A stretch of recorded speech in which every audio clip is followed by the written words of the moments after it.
ఆ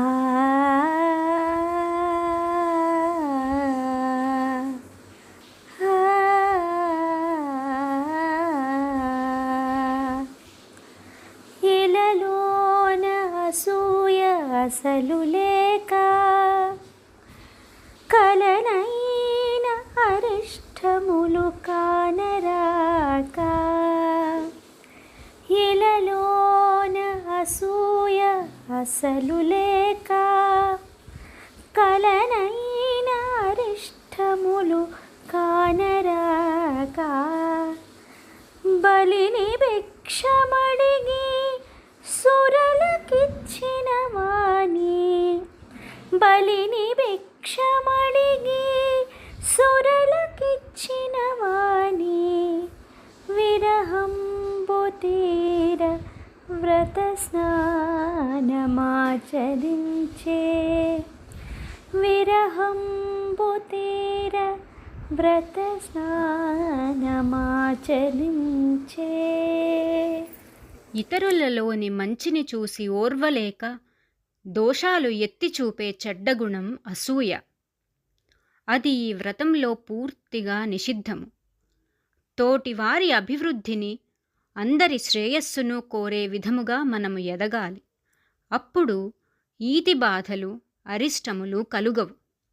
అరిష్టాలు 6గా మనం భావిస్తే అవి అతివృష్టి, అనావృష్టి, పంటలను నాశనము చేసే కీటకాలు, మిడుతలు, పండిన తరువాత పాడు చేసే పక్షులు, పంట ఇల్లు చేరాక నాశనము చేసే ఎలుకలు, సుంకాలు లేక పన్నులు అంతా దోచుకొనే ప్రభుత్వ కోత. అరిష్టాలు లేని స్థితి కలిగిన సకాలంలో వర్షాలు పడి పంటలు సస్యశ్యామలమవుతాయి. వ్రతము ఆచరించుట వలన అక్షయ సంపద కలుగుతుంది. సత్వగుణ ప్రధానమైన జీవనముతో అందరూ ఆనందమయముగా తులతూగుతారు. అదే ఆండాళ్ కోరిక. భగవత్ ప్రసాదమైన నోటితో ఎల్లప్పుడూ నామ సంకీర్తనము చేయాలి. ఉత్తముని నామాన్నే పాడాలి.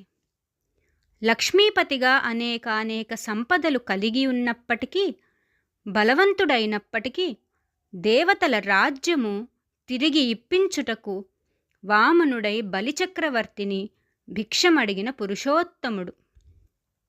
ఇతరుల ప్రయోజనము కొరకు తానేమైనా పరవాలేదు అనుకునేవాడు ఉత్తమునిగా కీర్తింపబడతాడు. బలిచక్రవర్తి నుండి దానము పొందిన సంతోషముతో ఆకాశమంత ఎత్తు ఎదిగి లోకాలను 3 అడుగులతో కొలచిన జగన్నాథుని దివ్య పాదారవిందములను అనేక విధముల స్తుతించి ఈ ధనుర్మాస వ్రతము ఆచరించిన కరువు కాటకములు తొలగి ఎంతకు తరగని ఐశ్వర్య సంపద లభించును.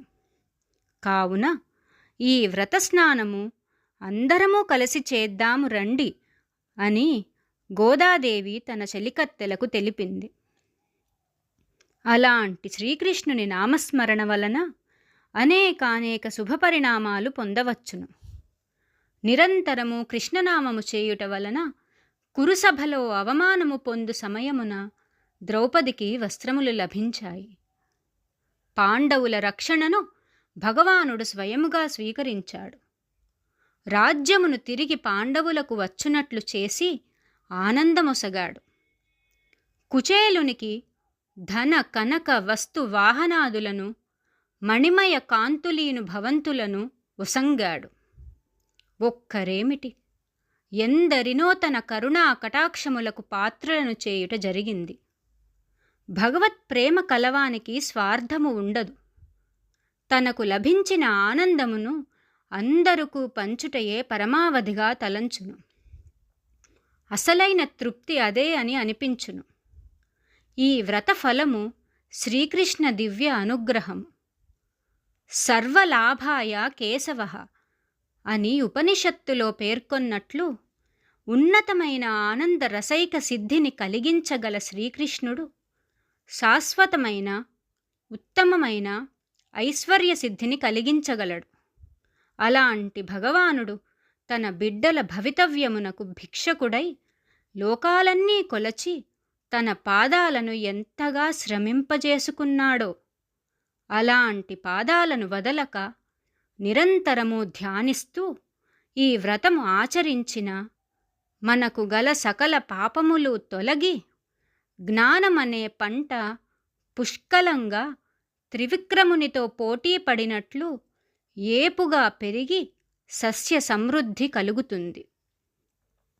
ప్రేమతత్వము అలవడి పరమాత్మయే పెన్నిధిగా తలంచి సమస్త ప్రాణికోటిని ప్రేమించగలము. భగవదనుగ్రహముతో ఉజ్జీవన తప్పక జరుగుతుందని ఆండాళ్ తల్లి తన 3వ పాసురంలో తెలియజేస్తుంది. ఈ ధనుర్మాస వ్రతం ఆ తల్లి మనకిచ్చిన వరంగా భావిద్దాం. భగవత్ ప్రేమతో స్వార్థము జయించవచ్చును.